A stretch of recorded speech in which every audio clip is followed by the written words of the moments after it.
Welcome, ladies and gentlemen, to Truth on the Tracks. I'm Brandon Turbeville, your host. I'm going to talk about a lot of different things tonight. Most importantly, we're going to talk about the economic situation in the country and the solutions to it.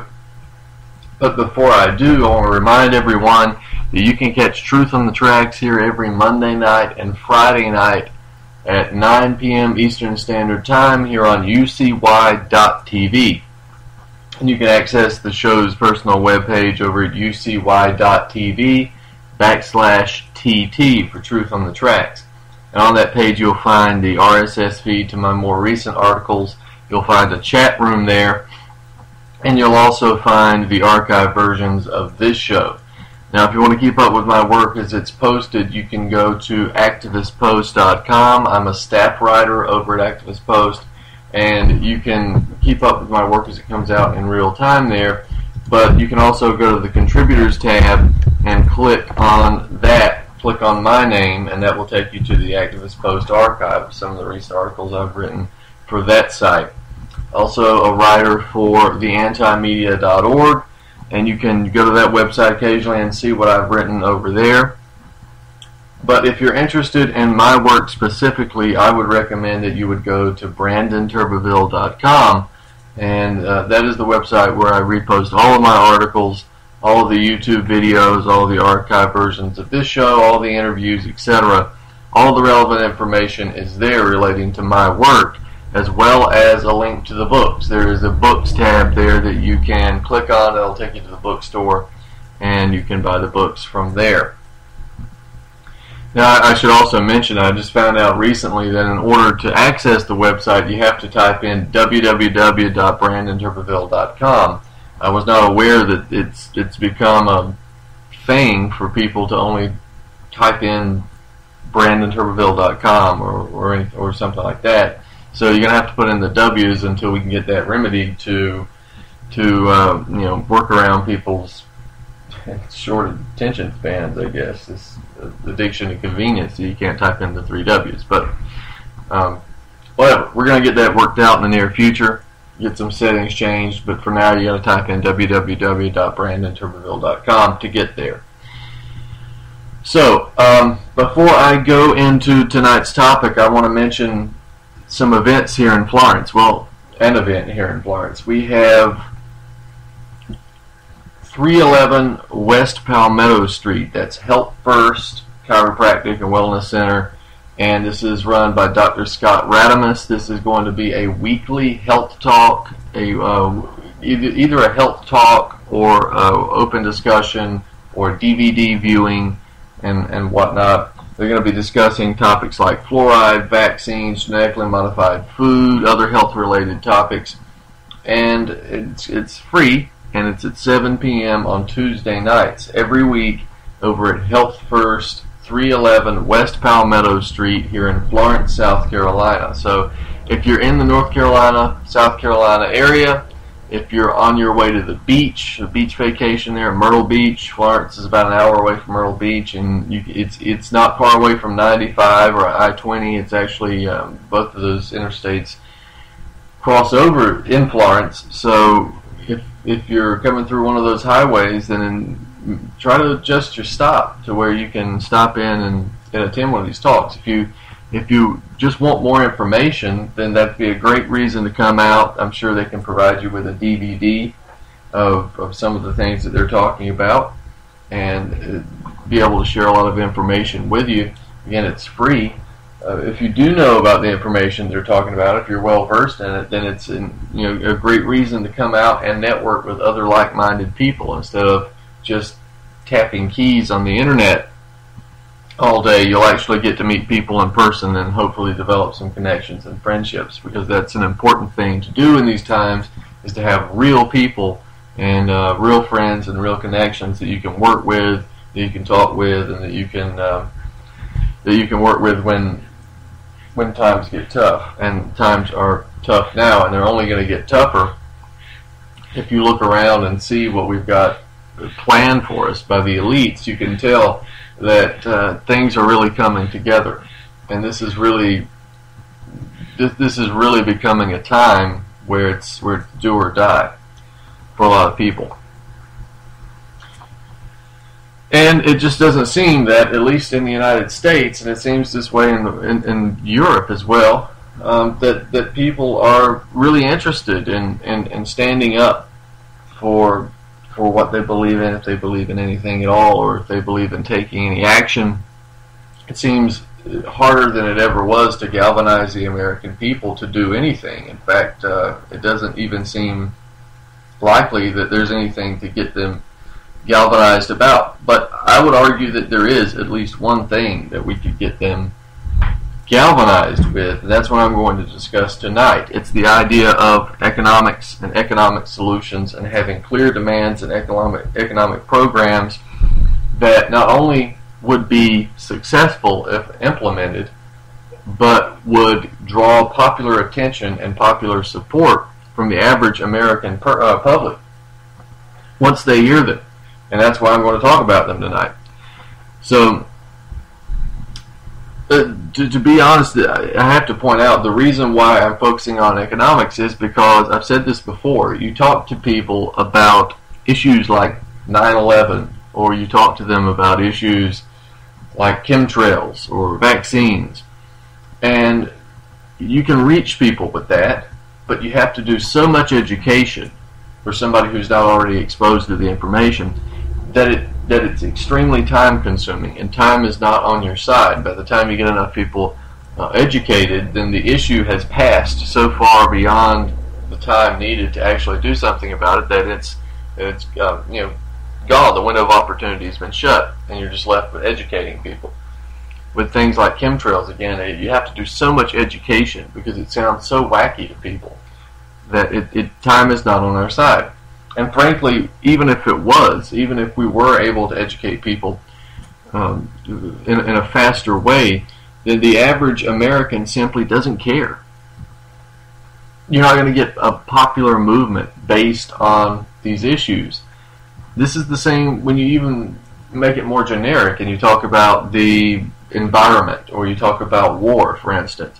If it's not affecting the average person right here, right now, they're not interested in doing anything about it. They're not interested in environmental pollution unless that environmental pollution is in their front yard. They're not interested in war and stopping war because that's happening to some fictional people on the television screen who don't really exist in real life, and they don't have to see it personally. And if it ever gets too real for them ever on their television, which it never does, but if it did, they could just turn the channel. Right? So they're not going to get interested in war. You have to educate them about that, and then you have to rely on empathy, which unfortunately, empathy is something that is lacking here in this country and across the world, which is why war has been so successful over the years. So the idea of getting people to rally around a cause that involves so much education or involves sacrifice on their part for someone outside of themselves or something outside of themselves is not a likely scenario. What is likely, however, there is one issue that does tend to get the average person's eyebrows raised, and that is economics. Now, their understanding of economics, granted, is pretty infantile, especially if it's gone back and forth between Fox and CNN or NPR or something to that effect. The average person knows nothing about economics. The people who think they know about economics are either the right-wing Republicans who sit around and watch Fox News, the libertarians, or the left liberals who get an education from Congress. And you get one side promoting absolute socialism on its way to communism, and you get the other side promoting austerity and the unrestrained capitalism. And of course, both of those ideas lead to the same ultimate goal, which is the control of the many by a very minute, small few who control the means of production, either through monopoly or through state power. It doesn't matter, really. It's the same. And these are the educated ideas that we get positioned to us here in the United States. People who understand economics truly understand economics are really few and far between. And I think, though, that once the average American realizes that these things affect them, and they do realize that this affects them because it affects the thing that they honestly care about the most, and that is their pocketbook. When they realize that these things affect the money that they make, their ability to feed their family, their ability to feed themselves, to pay the rent, to buy unlimited entertainment, when all those things start to get cut off, then the American people start to turn around and look at one another and say, hey, what is happening to us? Who's doing this? This isn't fair. And they want answers. Now, contrary to the libertarian idea, for instance, and I don't mean to beat up on libertarians too much tonight. This is not what I want to focus on, but unfortunately, in the alt media, a lot of people do identify in that way. The libertarians will argue that they want government out of everything. We want government out of everything. The people want government out of everything. Well, the truth is, the average American, and say what you want about Roosevelt, whether you like him or not, and I don't like him, but and I'm not even a huge fan of the New Deal. I think there were some good aspects, but a lot of negative aspects to it as well. I mean a lot of negative aspects. But say what you want, the average American is New Deal, right?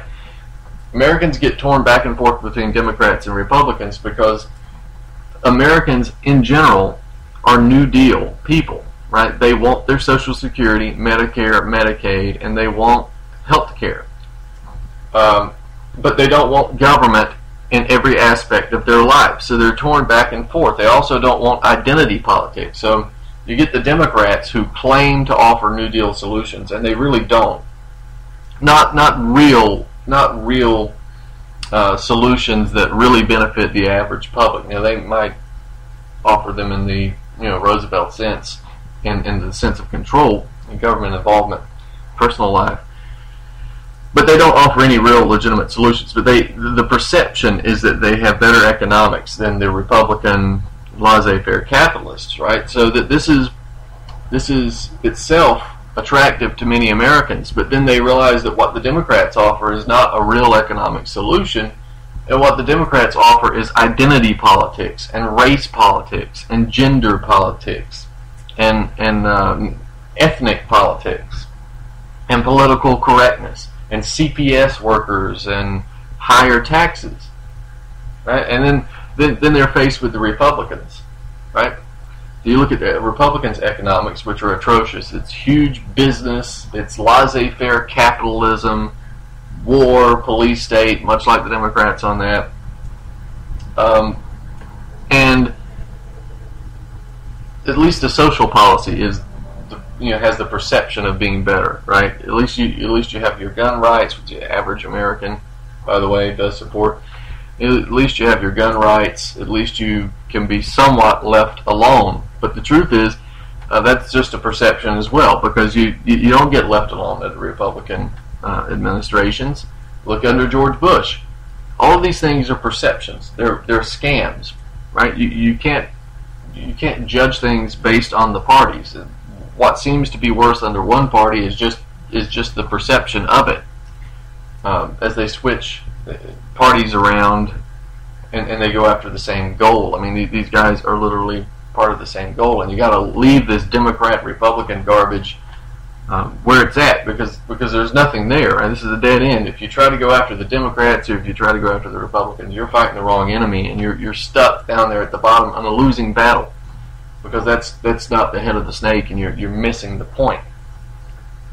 You want to hit the ruling class, and you're going to have to fight the banks, you're going to have to fight the secret societies, you're going to have to fight the big corporations, and you're going to have to fight the government, but you're going to have to find a successful way to do it, an effective way to do it, so you don't run around like chickens with your heads cut off and try to convince the average person that they have to fight secret societies, banks, government, and corporations.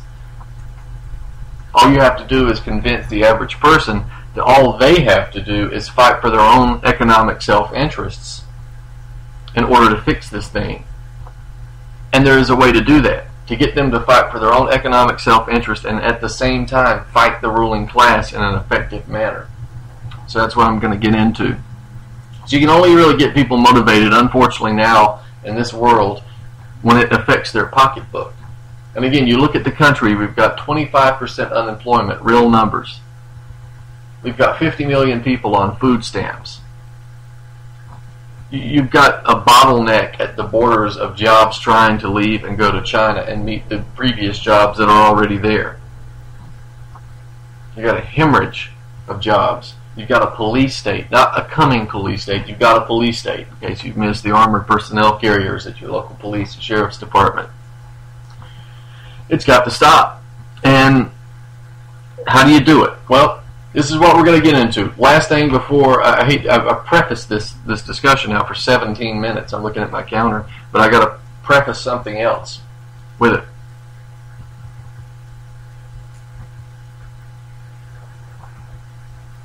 In an emergency situation such as this, you can't waste time with process reforms, right? You have to go for emergency programs. How do we deal with the emergency right now? How do we stop the bleeding? And then how do we rebuild the country, basically? So let's get into that. Now, right now I mentioned the 25% unemployment rate, the hemorrhage of jobs, and of course we still are seeing foreclosures. We're not seeing as many foreclosures as we once were, because eventually you foreclose on the majority of homeowners and you don't have any more homes to foreclose on. But still, foreclosures are still a problem. We still have Wall Street, of course, running rampant and doing whatever they want with the derivatives market and so forth. So let's talk about what we can do about this. Now, to point out, we have a situation. The listeners who are familiar with my show are going to know very well what the Wall Street sales tax is. That's the first point that I want to jump into here, the Wall Street sales tax, 1% Wall Street sales tax. And I've got an article called The Case for the 1% Wall Street Sales Tax up at Activist Post from a while back, but it's still very relevant, and it explains why we need it and how it should be implemented. Now, what you have here is that Wall Street banks are, by definition, corporations. Corporations are supposed to pay 35% tax on their profits. But Wall Street banks pay almost none of the corporate income tax. Most of them pay nothing at all, actually. Now, we had statistics that were picked up by Bernie Sanders of Vermont and a group called Citizens for Tax Justice. We have this information that Goldman Sachs, which is probably one of the biggest banks, one of the most infamous zombie institutions, that it only paid 1.1% tax on its total profits in 2008. Instead of the 35%, it paid 1.1%. And this was the year that we had the derivatives crisis, right? This was 2008. Now, that year, Goldman Sachs earned a profit of $2.3 billion, but it also received a $278 million tax refund from the IRS, right? And then, shortly thereafter, we had Lloyd Blankfein, who was the boss of Goldman Sachs. He appeared on CBS television, and he said that what we needed to do as a country was to cut entitlement payments, by the poor, the sick, and the old, all that kind of stuff. So he takes these, he doesn't pay taxes, he gets a rebate, and then he says we need to cut social safety net programs. But it's not just Goldman Sachs, right? We've got 2010, bank, and I have to go to these statistics that are a couple years old because they keep, they come out a couple years after the fact. All right, so we've got 2010, Bank of America paid no corporate income tax, and it had earned profits of $4.4 billion, and it received a tax refund from the IRS. It was $1.9 billion, a tax refund. That was the same year that, actually it wasn't the same year, it was 2 years after that Bank of America received $45 billion from the U.S. Treasury and $1.3 trillion in 0% interest credit from the Federal Reserve during 2008. And they repeated this whole tax dodge in 2011. It's nice work if you can get it, right? And of course, we had Citigroup as well, paid 0% corporate income tax on $4 billion worth of profits. And Wells Fargo paid nothing in terms of tax for 2008, 2009, 2010. So we can go on, right? We have General Electric, which is not really an industrial corporation anymore. It's mainly a big hedge fund, which is part of GE Capital basically now, because the industrial arm is not so active. GE had a profit of $14.2 billion in 2010, avoided the federal corporate income tax completely, and got a refund from the U.S. Treasury at $3.2 billion. This was at the same time that GE was laying off 21,000 U.S. workers and closing 20 factories over 2 years, 2007 to 2009. Now, back in 2002, all the way up to 2011, GE paid a 2.3% tax on profits, paid 0 federal corporate income tax in 2002, 2008, 2009, 2010. And, this is just an example of 3-4 corporations and banks that have taken this method, right? Now, they also, these banks, for instance, pay no tax on transactions that occur in the form of derivatives, stocks, bonds, debt instruments, financial products, in other words. You pay up to 6 to 12% tax on basic issues, even food in some places, right? You can pay 12% tax on your transactions and purchases, but Wall Street pays nothing. Now, you're paying tax on legitimate goods. You're buying food, water, shoes, lawnmowers, parts for your car, pencils, pens, computers, whatever. You're paying sales tax on that. But Wall Street is selling something that has no value, right? Now, stocks, one could argue there's a value in stocks, bonds, but when you have derivatives, for instance, these are, nobody really knows what they are. They're basically bundled bets on other bets, and then some of them are actual bets on other bets.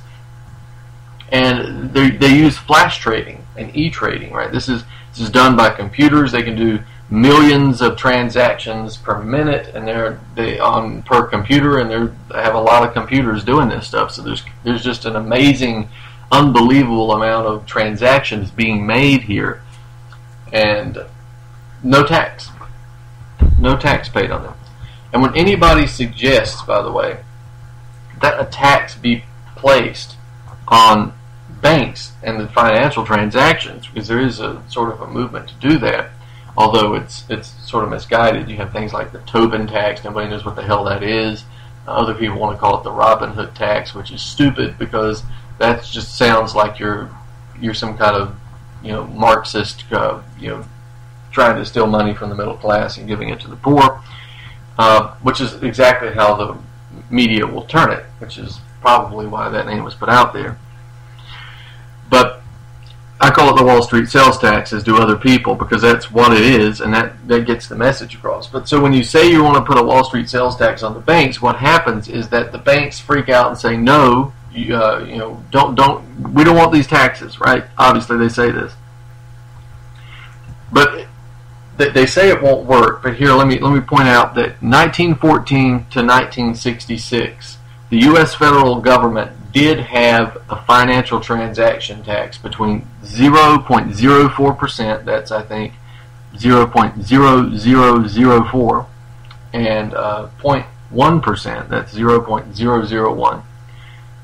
They did have a financial transaction tax between 1914 and 1966. Now, that's much smaller than the 1% being asked for by me and some others, but that did exist. The U.S. federal government actually is quite capable of maintaining a tax on financial transactions. All right, we have Section 31. This is a fee. That's a minute tax of 0.0034% on stock transactions, which is used to fund the Securities and Exchange Commission. So in other words, this tax does exist, and it's on financial transactions, but it's extremely small, and it's used to fund the SEC. So at 0.0034%, 1998, this little tax brought in $1.8 billion to the SEC. Right? New York State has a very small financial transaction tax on their law books to the banks, and it brings in about $25 billion per year, according to some estimates. But ever since the 1970s, all the money that's earned by this tax is given straight back to Wall Street, because they say if you tax us, we'll go to Jersey. So that tax doesn't bring any real revenue, and it's given right back to the bank. So the idea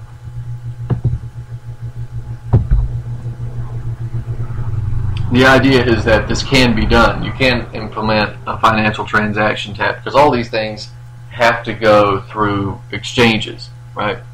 And so if you go through, for instance, the transactions, and you find out what the biggest transaction is, it's actually derivatives. And basically, we don't know how many of these derivatives are. We don't know what the amount of derivatives actually are.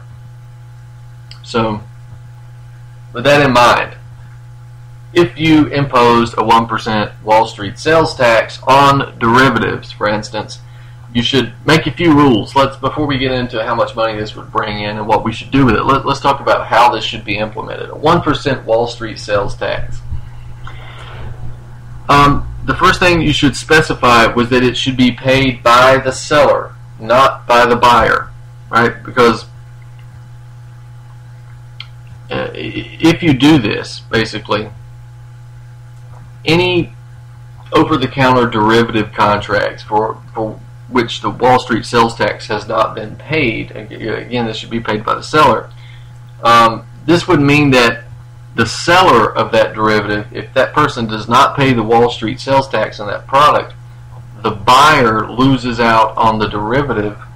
The buyer that loses out, it would be able to back out of the deal, and would have the backing of the law to do so. That would basically make the seller who dodged the 1% Wall Street sales tax into the ultimate loser. It would give them a distinct incentive to pay that tax, because if they don't pay the tax and that bond goes bad, and that derivative goes bad, then it's on them to pay for it. They're on the hook for it.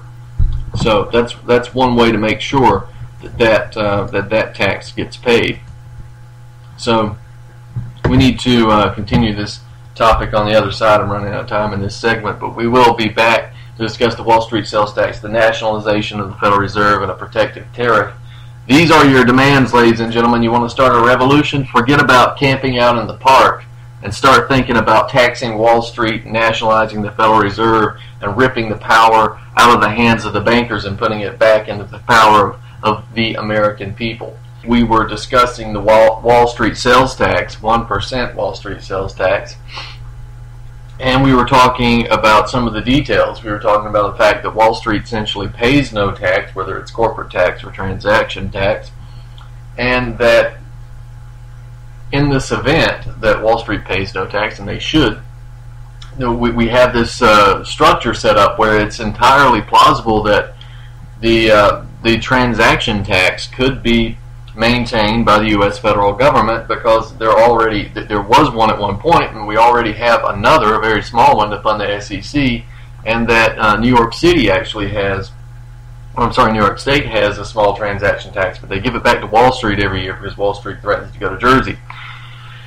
Now, we also talked about one of the minor details of saying that this tax should be paid by the seller, not the buyer. That way it puts the responsibility on the seller to make sure they pay this sales tax, or if the buyer loses out on the bad derivative, then it's the fault of the seller, and the buyer can take the seller to court, and the seller has to pay.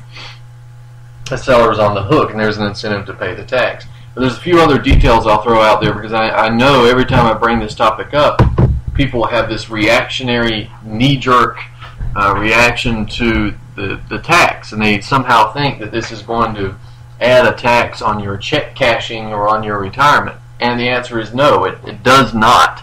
It does not do that.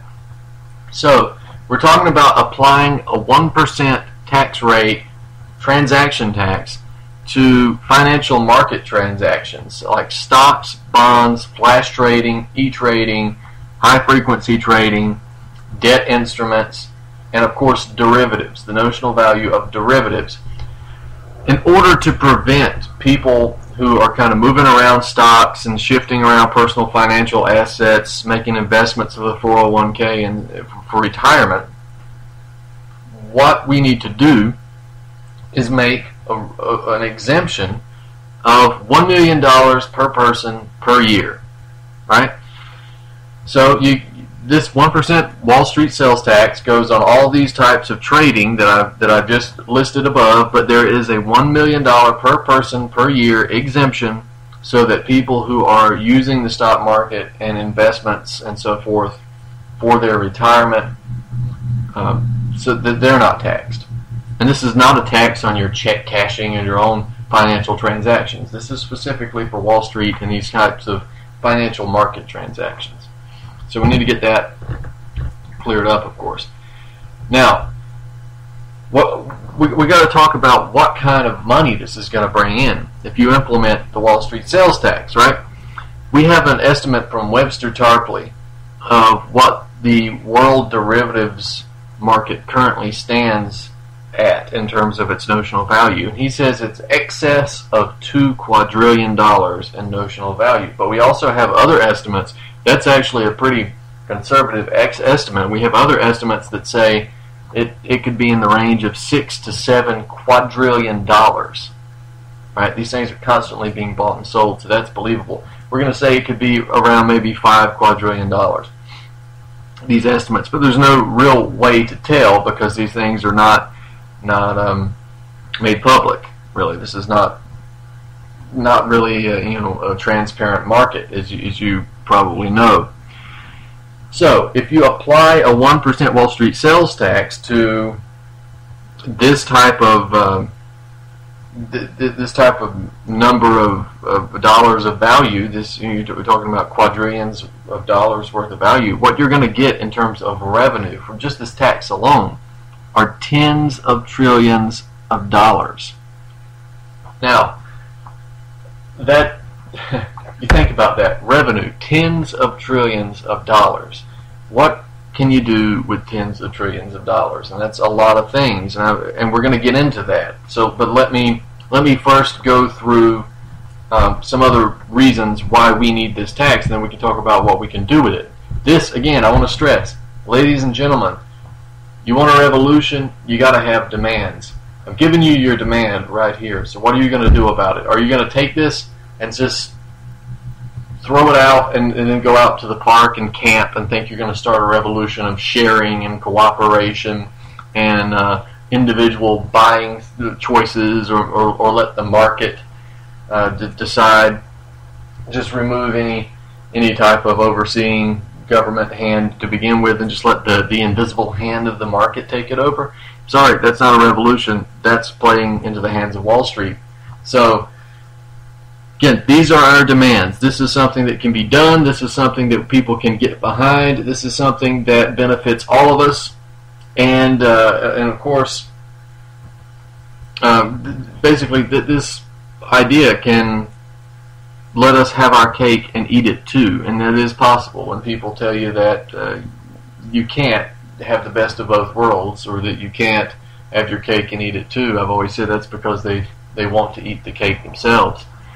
But regardless, let's get back to the topic, right? If you tax derivatives, for instance, then most likely what is going to happen is that the amount of derivatives being traded are going to go down. That's just the natural order of things, right? And honestly, that's fine, right? That if they go down, that's totally fine. Derivatives are dangerous forms of speculation, so we shouldn't worry if they go down. And even if they go down, and some of those forms of derivatives may actually cease altogether, then that would reduce the tax revenue. This is not really a concern. Again, you're reducing a dangerous form of speculation in the economy, so it's not a negative. The revenue, the expected revenue of a Wall Street sales tax, even if the trading went down a significant number of times, they're still in the several $1 trillion. So lots of stuff you can do with that.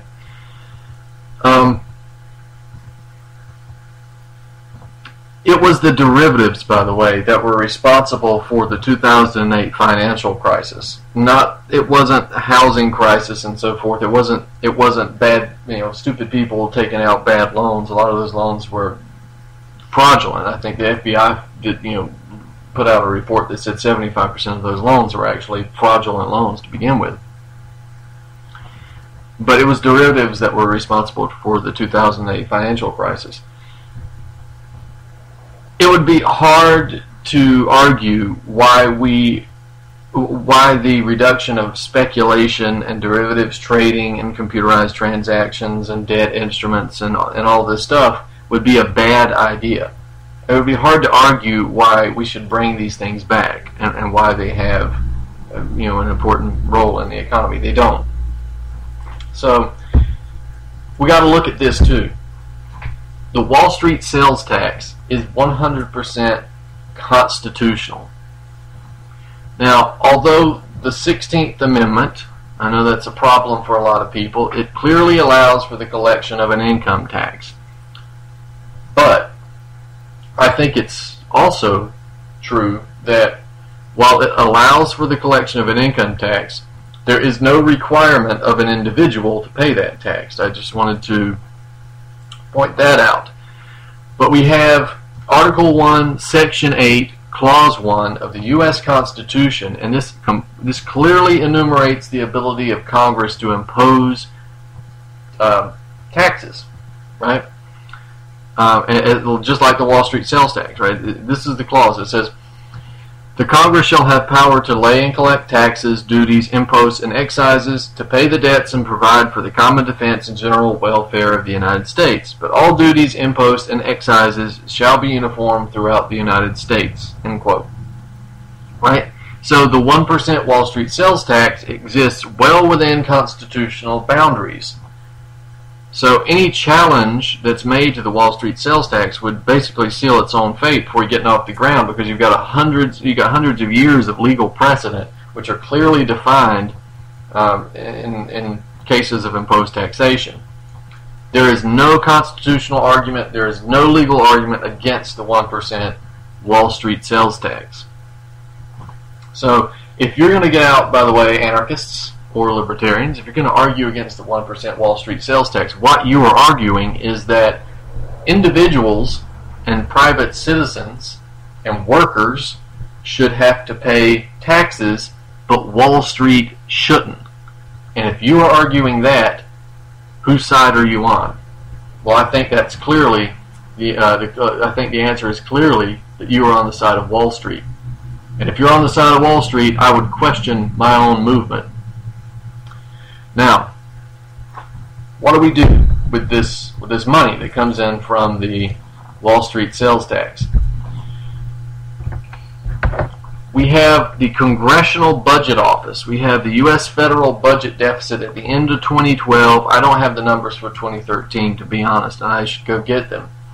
At close to $1.1 trillion. That is the U.S. federal budget deficit. Each U.S. state has a budget deficit of its own. Alaska, Arkansas, Montana, North Dakota, West Virginia, Wyoming. These are the list of states that in 2012 did not have a budget deficit.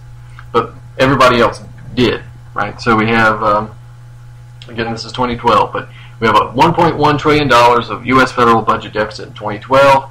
We had the states who had totaled $111.9 billion, according to the Pew Charitable Trust, of budget deficit. So this gives us $1,112 billion of an American budget deficit when you take all these things into consideration.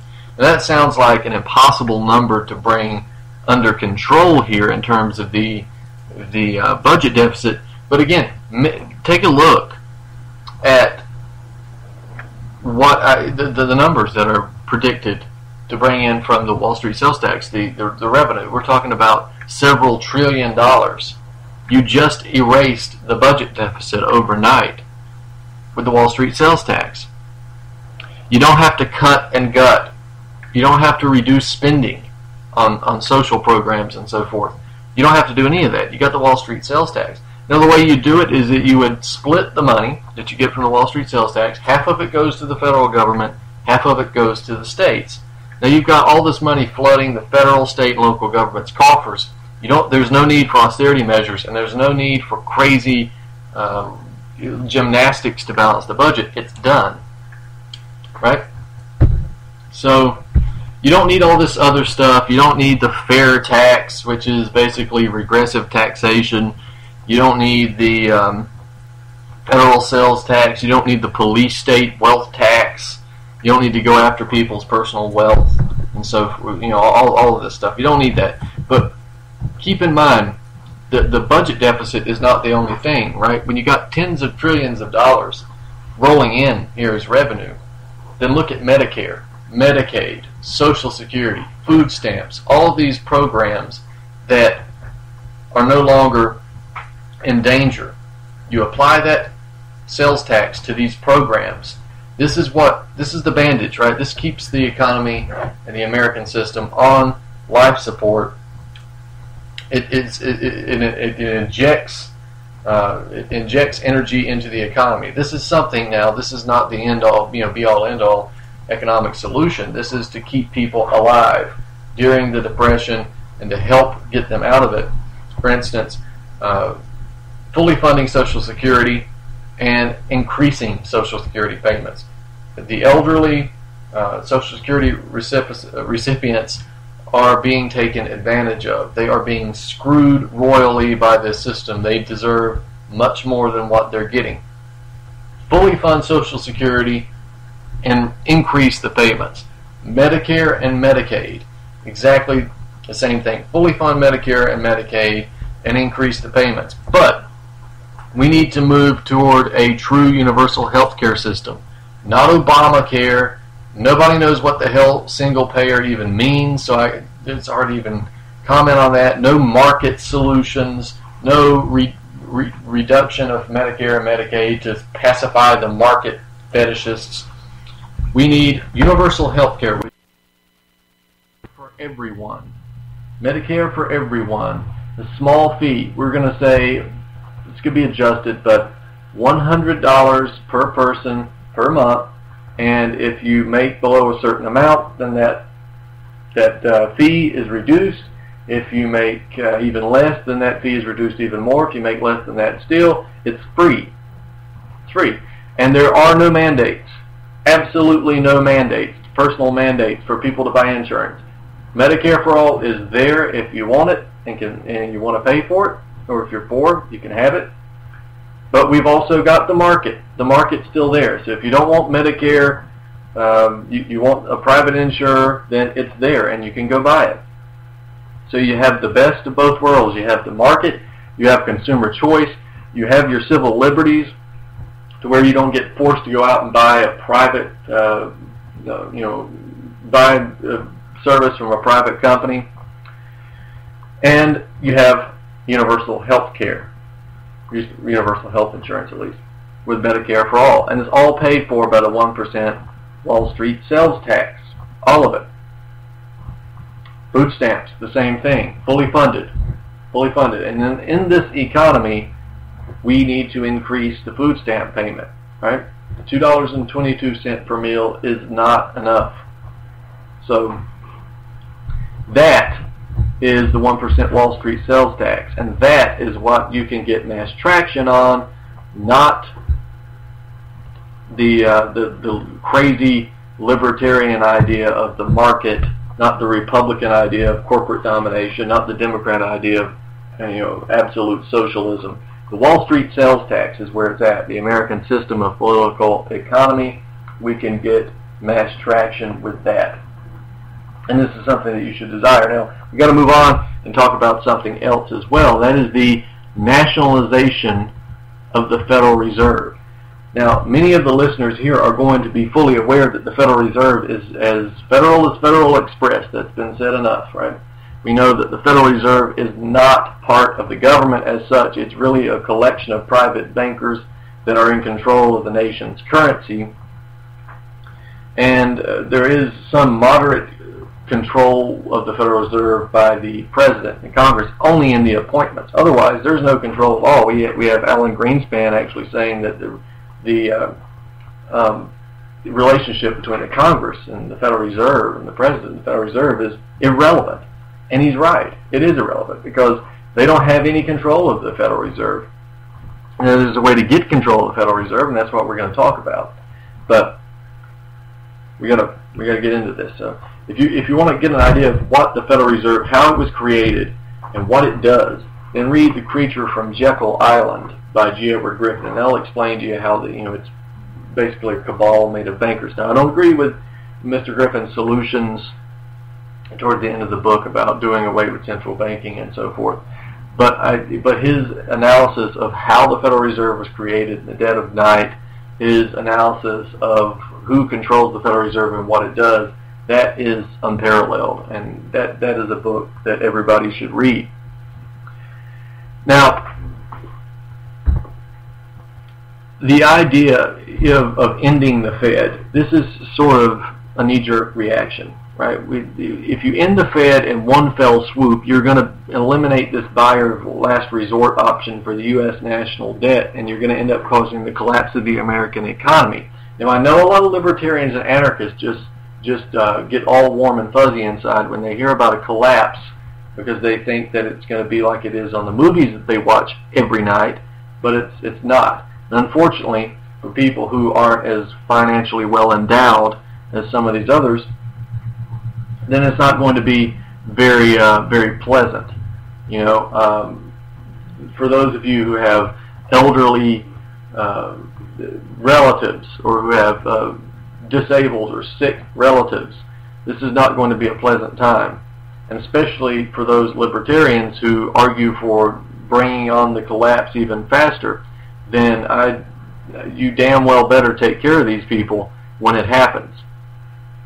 And I would also suggest that you might not be so foolish into promoting a collapse, because you're still in a distinct minority in a country that's becoming increasingly poor. When the collapse happens and people are roving the land looking for food, then they're going to come to your door one day.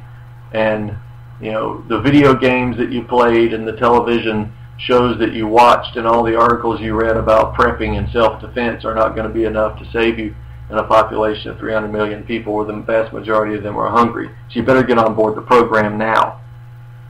So, all right, ending the Fed. Again, that's going to cause a collapse. It's going to reduce, it's going to actually not just reduce, but it's going to eliminate a major source of funding for the U.S. federal government. It's going to leave taxation as the only method of income. Of course, the Federal Reserve does not serve its proper function as provider of credit and funding for the U.S. government as it is. But the question is how to end the power of the Federal Reserve, meaning the private bankers as it exists, and return the constitutional authority over monetary policy back to Congress, and how to break the power of financiers and banking cartels over the federal government. The answer is not to end the Fed. The answer is to nationalize it.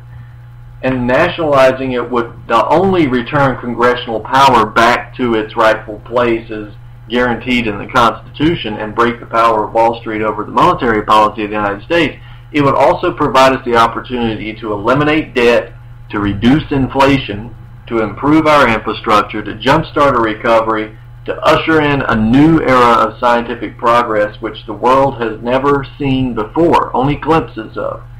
We could do this with a nationalized Fed. Let's talk about, for a second, how to do it, and then how it's going to work. We've only got a few more minutes left. Every time I get into these topics, I go on and on and on, and I don't get to it. But maybe we'll continue next week with some other ideas. All right, so how do you nationalize the Federal Reserve? There's two ways that you could do this. The first, of course, the most desirable, is the passage of a law by Congress, which nationalizes the Federal Reserve openly, puts it under the U.S. Department of the Treasury. This is the best case scenario because it demonstrates congressional will, it demonstrates common agreement, process legitimization, and of course the will of the people. And it goes through all these different channels. It's clear. But you take a look at Congress and you realize that that's not really,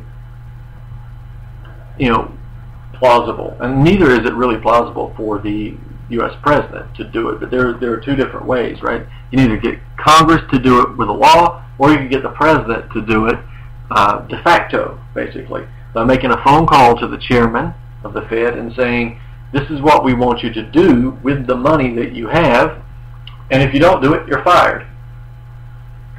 And if the next person doesn't do it, then he's fired. And we'll keep this up until we find somebody who will do it, who will do what we say. And that the president is responsible for appointing the Fed chairman. So the idea is you appoint a Fed chairman that suits your goals, and you work together. But in the absence, you take the Fed chairman who is in place now, and you say, do this or else. Right? This is de facto nationalization. It lacks process legitimization, but it is a way to take over the Fed. Now, once you nationalize the Fed, how do you use the Fed to jumpstart a recovery? Well, there's essentially three different types of economic stimulus, and you got to understand the difference between the three. And one is hot money, right? This is what we're doing now, which is money printing, quantitative easing. This brings about inflation, right? That has been rightly criticized by a lot of different people on both sides of the political paradigm here, because of the fact that hot money doesn't do anything for Main Street. It subsidizes, it encourages risky behavior of Wall Street, because that hot money approach is basically just cheap credit to financial institutions. It's creation of debt, and it's creation of money out of thin air, which basically finds its way into the system and then causes inflation and the valuation of the currency and so forth. And of course, that is the idea of taxation through inflation, right? You put all this hot money out there and it devalues the currency. It balloons parasitical financial institutions and devalues the currency. Okay, now we've also got the on-budget spending option, and this is the method. This is the Keynesian method, right? And this is somewhat better, but it's not good either, because this involves the accumulation of public debt in order to provide the funds for a stimulus program. This is slightly better because it's government spending on infrastructure and all of these other options, and it does create jobs, and it does create really the industry. However, it's limited, and in order to do this, it has to be acquired either by taxation and higher taxation, or by borrowing. And overburdening the public with taxation and creating this unsupportable debt to private banks, that's the inevitable long-term result of stimulus in the on-budget spending method. And of course, we know if we're borrowing from the Federal Reserve, for instance, if we're borrowing from zombie institutions directly, that just increases the debt, the U.S. debt, to private institutions who have recourse. But there's a third method of jumpstarting a recovery, and that is credit stimulus. And this is the option that we need, right? This is the method that could be conducted by a nationalized central bank. It does not involve printing money, simply just printing money out of thin air, spending it into circulation, and it does not involve the creation of debt to private banks. Credit stimulus issued by a national bank would not create a culture of this unsupportable debt, because the debt itself would be held by an arm of the federal government. So the idea that the federal government would foreclose on the federal government, that's not believable, right? You've got trillions of dollars worth of credit that was issued to Wall Street during 2008, during the housing crisis, the derivatives crisis. If credit from the Federal Reserve and the U.S. Treasury was good enough for Wall Street, it's good enough for Main Street. This is the method which should be selected to jumpstart an economic recovery after we nationalize the Fed.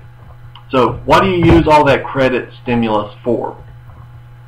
What do you do in order to jumpstart the recovery? Well, we have the American Society of Civil Engineers who released a report in 2013 called the 2013 Report Card for America's Infrastructure. And this estimates that the United States would need to invest $3.6 trillion in its infrastructure by 2020 simply to achieve the overall ranking of good, which is represented as a B on the ASC report card. Right? In infrastructure, in education, in science, in medicine, in real economic activity, and I'm talking about productivity, not Wall Street, derivatives, marketing, and so forth, the U.S. is just a shell of its former self. And this does not have to be the case. Now, you couple the 0% interest credit with 1% Wall Street sales tax to eliminate the budget deficit, fully finance the social safety net, education, and so forth, universal health care. You're talking about making a tremendous step forward in creating an environment of full employment and scientific progress. So this is why we've got to use credit stimulus. And this should, and again, nationalizing the Fed, acting as a truly state-owned central bank, which buys up the bonds of states, regional projects, local governments, for the specific purposes of rebuilding infrastructure. And the infrastructure I'm talking about is subway systems, highways, water treatment facilities, railway systems. This is freight and passenger railway systems, bridges, electricity and power production facilities, canals, ports, sewage systems, telecommunications. We got government buildings and public buildings, libraries, hospitals, schools, all this stuff. All of the relevant aspects of infrastructure should come under the nationalized Federal Reserve. And this is how it should happen. You should have the buying up of bonds, right? They should be predicated on real improvement and creation of legitimate infrastructure, not bridges to nowhere, but bridges to somewhere. No port projects, no pet projects. The interest rate of these bonds should be at 0%, right? The nationalized Federal Reserve buys up government, federal government, state government, local government bonds at 0% interest, so there's no usury between the governments, and no usurious public debt.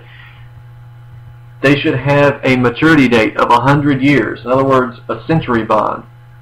This will allow for reasonable repayment on a reasonable time scale with adjustments that can be made for the need of the government receiving the credit as the economic crisis demands. There should be no foreclosure or bankruptcy resulting from this extension of credit, right? So what, an example, let's see how much time we've got. We don't have much more left. Actually, we are out of time, ladies and gentlemen. We're going to have to pick up this discussion next week. Stay with us. This has been Truth on the Tracks. I'm Brandon Turbeville. We'll see you next week.